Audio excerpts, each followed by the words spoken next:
It's news time. The current information is power. The news headline: Nass member orders financing Kanu, Igboho, Buhari. The news in full. President Muhammadu Buhari has restated his commitment to the unity of the country.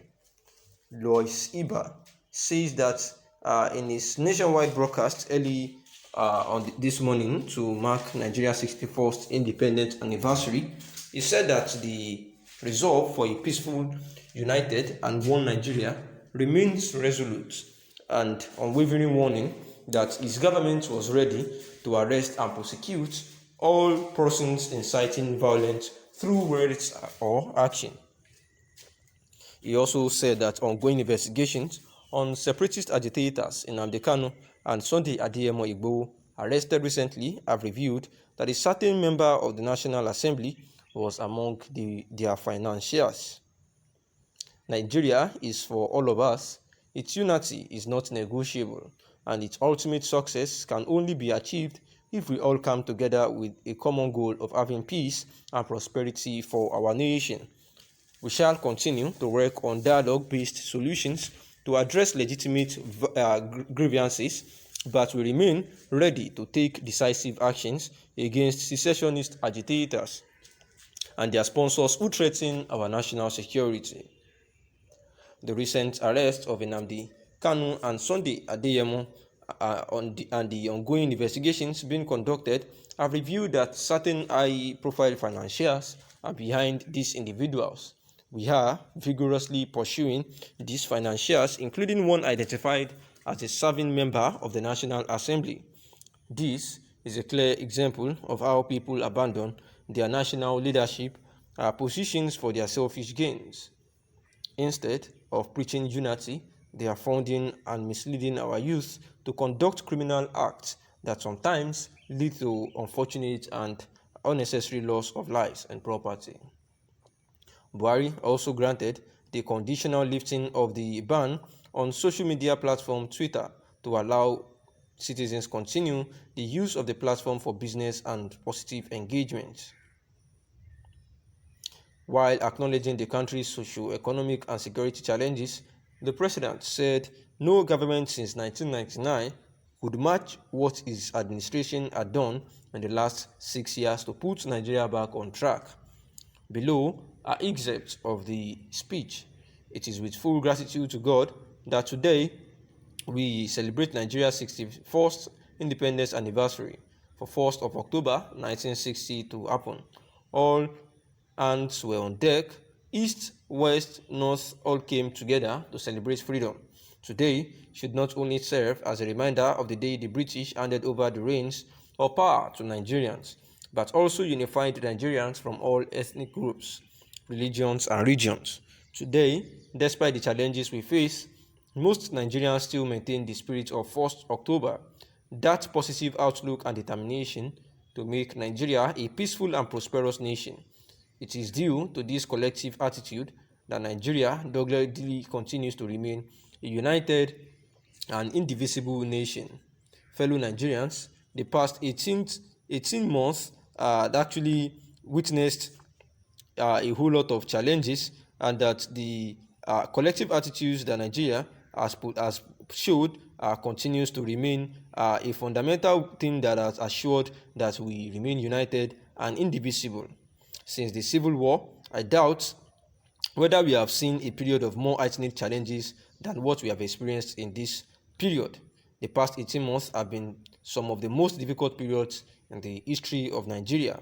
Our original priorities for 2020 were to continue stabilizing our economy following the deep recession while restoring peace in areas confronted with security challenges by the COVID-19 pandemic and its devastating impact on all nations meant we needed to shift gears and re-strategize.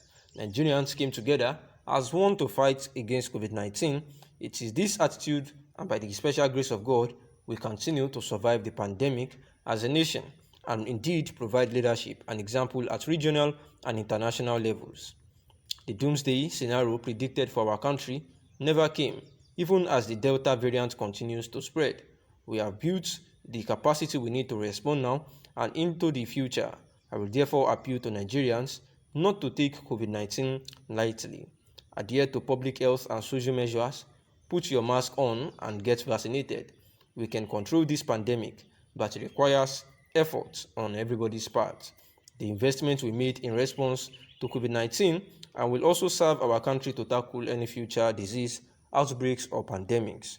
I have directed the Ministries of Finance, Budget and National Planning, Health, Education and Science and Technology to work with Nigeria and international pharmaceutical companies and research organizations to enhance Nigeria's domestic pharmaceutical capacity. Already, the Nigerian Sovereign Investment Authority is raising a $200 million fund for this initiative that will complement the Central Bank of Nigeria's ongoing 85 billion naira healthcare sector research and development intervention scheme to support local researchers in the development of vaccines and drugs to combat communicable and non-communicable diseases, including COVID-19. Similarly, on our approach to food security, I am proud to announce Nigeria has commenced its journey to pharmaceutical independence.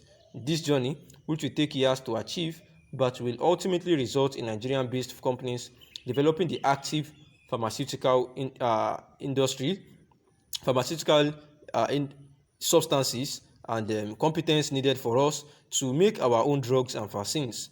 As our economy continues to open after COVID-19 related lockdown, we have also seen the resurgence of insecurity in certain parts of the country.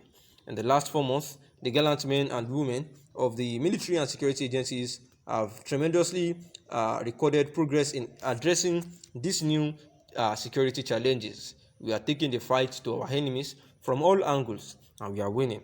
In the northeast region alone, over 8,000 Boko Haram terrorists have surrendered, and this is a remarkable feat of the military and security agencies. And these were the words of President Muhammadu Buhari. And today, the 1st of October, in celebration of the 61st independence anniversary. And he is of the opinion that Nigerians should remain united and one, resolute and unwavering, warning that his government was ready to arrest and prosecute all persons that are inciting violence through the words or action, saying that his administration has done better than any other administration so far, saying that truly we have recorded a whole lot of pressures in the last 8 months. It has been so devastating, but his government is doing everything necessary to make sure that we become united and remain united and an indivisible nation, saying that the original priorities was affected by COVID-19 pandemic and it has brought about devastating impacts. However, they have shift gears and re-strategizing, and that by the special grace of God, we will continue to survive the pandemic as a nation and indeed provide leadership and example at regional and international levels. Thanks for listening.